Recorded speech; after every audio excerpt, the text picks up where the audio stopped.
नमस्कार, आप देख रहे हैं गूंज उठी रणभेरी। मैं आपके साथ आपका अपना सौरभ पांडे। मैं आपको बताना चाहूँगा कि वर्तमान में जो निकाय चुनाव की चल रही स्थिति, उसमें हम वार्डों की अलग अलग पार्षदों से मिल रहे हैं, उनके मुद्दों को जान रहे हैं और महापौर के जो एक महानगर का प्रथम नागरिक कहलाता है, उसे किस तरह से सहयोग मिलेगी या पार्षदों के अपने क्या मुद्दे हैं और किन मुद्दों पर पार्षद इस बार जमीनी हकीकत पे चुनाव लड़ रहे हैं और जनता उन्हें किस तरह से प्यार और स्नेह दे रही है। मैं आपको बता दूं कि इसी दौरान हम अपने वार्ड नंबर 14 के बहुजन समाज पार्टी के सहयोग से प्रत्याशी महेंद्र प्रसाद पटेल जी, जो कि गणेशपुर के भूतपूर्व प्रधान भी रहे हैं और जनता के लिए काफ़ी सेवक के रूप में भी काम किया है काफ़ी समय तक।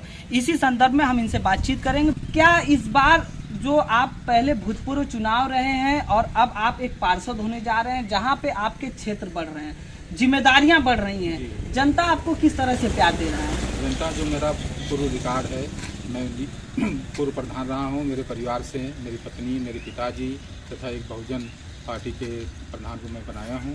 उसको देखते हुए जनता आज भी मुझे उसी नज़रिया से देख रही है कि जिस तरह से मैं अपने ग्राम सभा के विकास कर बराबर प्रधान होता चला रहा हूँ, उसी को देखते हुए मैं उम्मीद करता हूँ कि मैं इस वार्ड गणेशपुर 14 से वर्तमान में पार्षद प्रत्याशी के विजेता के रूप में हो सकेगा।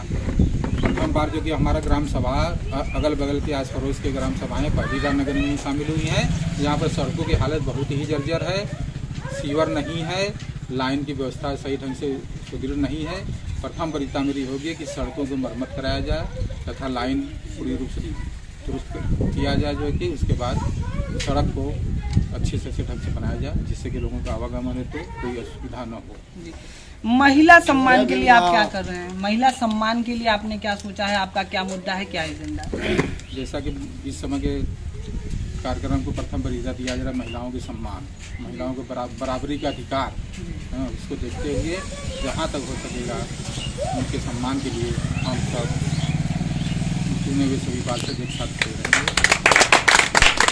पार्षद जी, मैं जानना चाहूँगा, बहुत लोग ऐसे हैं आपके वार्ड में, बहुत महिलाएं हैं जो अपनी विधवा पेंशन के लिए बहुत परेशान, गांव की जो बहनें हैं, माताएं हैं, उनको विधवा पेंशन नहीं मिल पा रहा है। उसको लेकर आपके पास अभी तक कोई ऐसा आपका मतदाता हो जो आप तक आया हो, कोई ऐसा वोटर हो? ये लगभग इस समय जो नए ग्राम पंचायतें नगर में शामिल हुई हैं, 3.5 साल से इसमें कोई कार्य नहीं हो रहे हैं, जिसके कारण न तो विधवा पेंशन, वृद्धा पेंशन, न ही विकलांग पेंशन बनी है। लगभग हजारों की संख्या में एक वार्ड में पड़े हुए हैं जो छूट गए हैं। जब तक नगर निगम का चुनाव नहीं हो जाता, कोई पार्षद नहीं होगा, तब तक इन लोगों का समाधान नहीं हो पाएगा। पार्षद होने के बाद प्रथम वरीयता के तौर पर सभी विधवाओं, वृद्धा और विकलांगों का पेंशन बनवाया जाएगा। 14 के प्रत्याशी महेंद्र प्रसाद पटेल के सहयोगी कार्यकर्ता, तरह से चुनाव में इनको आगे लड़ना है, कैसे जनता को प्रेम देना है, जनता का आशीर्वाद कैसे प्राप्त करना है, इस संदर्भ में बहुजन समाजवादी पार्टी के कार्यकर्ता हमारे साथ जुड़े हुए हैं। उनका परिचय जानते हुए हम उनसे जानेंगे कि किस प्रकार से क्षेत्र में जनता को आप बता रहे हैं या जनता का क्या राय आ रहा है आपके प्रत्याशी को लेकर। मेरा नाम प्रदीप कुमार पटेल है और मैं वाराणसी मंडल जोन इंचार्ज हूँ बहुजन समाज पार्टी का।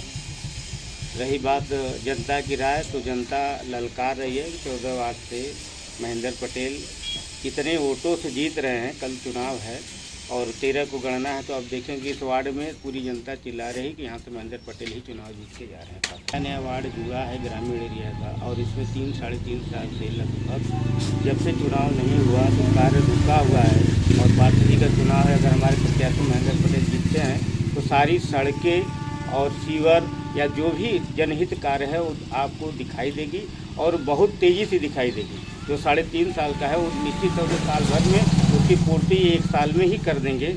बस इस चुनाव को गणना हो जाने दीजिए।